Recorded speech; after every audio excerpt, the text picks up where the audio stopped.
ಜನ ಮರಳು ಜಾತ್ರೆ ಮರಳು ಅನ್ನೋದು ಇದಕ್ಕೆ ಇರಬೇಕು. ಉಡುಪಿಯ ಕೃಷ್ಣದೇವರು ಆಚಾರ್ಯ ಮಧ್ವರಿಗೆ ಕಡಲ ತೀರದಲ್ಲಿ ಸಿಕ್ಕಿದ ಐತಿಹಾಸಿಕ ಘಟನೆ ಎಲ್ಲರಿಗೂ ಗೊತ್ತಿದೆ. ಅದೇ ಪವಾಡ ಮತ್ತೊಮ್ಮೆ ಸಂಭವಿಸಿದೆ ಅನ್ನೋ ಸುದ್ದಿಯೊಂದು ಸಾಮಾಜಿಕ ಜಾಲತಾಣಗಳಲ್ಲಿ ವೈರಲ್ ಆಗುತ್ತಿದೆ. ಮಲ್ಪೆಯ ಕಡಲ ತೀರದಲ್ಲಿ ಸಿಕ್ಕ ಪ್ರತಿಮೆ ಇದೀಗ ನಾನಾ ಊಹಾಪೋಹಗಳನ್ನು ಸೃಷ್ಟಿಸಿದೆ. ಅಷ್ಟಕ್ಕೂ ಮಲ್ಪೆಯಲ್ಲಿ ಸಿಕ್ಕ ಮೂರ್ತಿಯ ಅಸಲಿಯತ್ತೇನೋ ಅನ್ನೋ ಸ್ಟೋರಿ ಇಲ್ಲಿದೆ. ಈ ಕಪ್ಪು ವಿಗ್ರಹವನ್ನ ಹಿಡಿದು ಸಂಭ್ರಮಿಸ್ತಾ ಇರೋ ಜನರನ್ನ ನೋಡಿ. ಇವರೆಲ್ಲ ಬೆಂಗಳೂರಿನ ಇಸ್ಕಾನ್ ಸಂಸ್ಥೆಯ ಅನುಯಾಯಿಗಳು. ಉಡುಪಿಯ ಕೃಷ್ಣ ಮಠದಲ್ಲಿ ಏರ್ಪಾಡಾಗಿದ್ದ ಧಾರ್ಮಿಕ ಕಾರ್ಯಕ್ರಮದಲ್ಲಿ ಭಾಗಿಯಾಗಲು ಬಂದಿದ್ರು. ಸಂಜೆ ಹೊತ್ತಿಗೆ 18 ಬಸ್ಗಳಲ್ಲಿ ಮಲ್ಪೆ ಕಡಲ ತೀರಕ್ಕೆ ಹೋಗಿದ್ರು. ಈ ವೇಳೆ ಸಮುದ್ರದ ಅಲೆಗಳ ಜೊತೆ ತೇಲಿ ಬಂದ ವಿಗ್ರಹವೊಂದು ಇವರನ್ನ ರೋಮಾಂಚನಗೊಳಿಸಿದೆ. ಓಡಿ ಹೋಗಿ ವಿಗ್ರಹ ತೆಗೆದುಕೊಂಡು ಬಂದು ಹರೇ ಕೃಷ್ಣ ಎಂದು ಸಂಭ್ರಮಿಸಲು ಶುರು ಮಾಡಿದ್ದಾರೆ.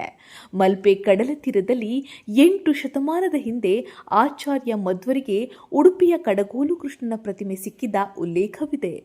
ಇದೇ ಪವಾಡ ಮತ್ತೊಮ್ಮೆ ಸಂಭವಿಸಿತು ಎಂದು ಇವರೆಲ್ಲ ಪುಳಕಿತರಾಗಿದ್ರು. ಹೊಸದಾಗಿ ಮಲ್ಪೆ ಕಡಲ ತೀರಕ್ಕೆ ಬಂದವರಿಗೆ ಈ ರೀತಿಯ ರೋಮಾಂಚನವಾಗೋದು ಸಹಜ.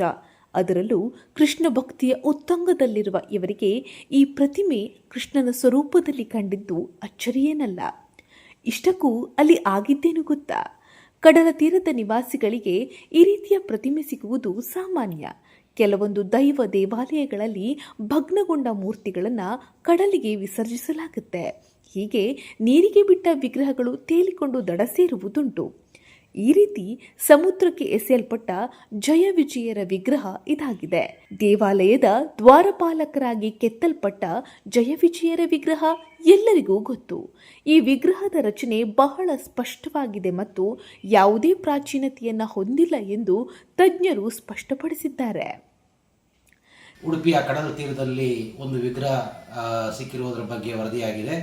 ಆ ವಿಗ್ರಹವನ್ನು ಕೃಷ್ಣನ ವಿಗ್ರಹ ಎನ್ನುವಂಥ ಒಂದು ಪ್ರಚಾರವನ್ನು ಮಾಡಲಾಗ್ತಾ ಇದೆ. ನಮ್ಮ ಕರಾವಳಿಯಲ್ಲಿ ಭಗ್ನಗೊಂಡಿರತಕ್ಕಂಥ ವಿಗ್ರಹಗಳನ್ನು ಅಥವಾ ಹಳೆಯ ವಿಗ್ರಹಗಳನ್ನು ಕೆರೆಯಲ್ಲಿ, ತೋಡಿನಲ್ಲಿ, ನದಿಯಲ್ಲಿ, ಬಾವಿಯಲ್ಲಿ ಮತ್ತು ಸಮುದ್ರದಲ್ಲಿ ವಿಸರ್ಜನೆ ಮಾಡ್ತಕ್ಕಂಥ ಒಂದು ಸಂಪ್ರದಾಯ ಇದೆ. ಅದೇ ರೀತಿಯಲ್ಲಿ ಈಗ ದೊರೆತಿರ್ತಕ್ಕಂಥ ಶಿಲ್ಪವನ್ನು, ಬಹುಶಃ ಹಳೆಯ ಶಿಲ್ಪವನ್ನು ಸಮುದ್ರದಲ್ಲಿ ವಿಸರ್ಜನೆಯನ್ನು ಮಾಡಲಾಗಿದೆ.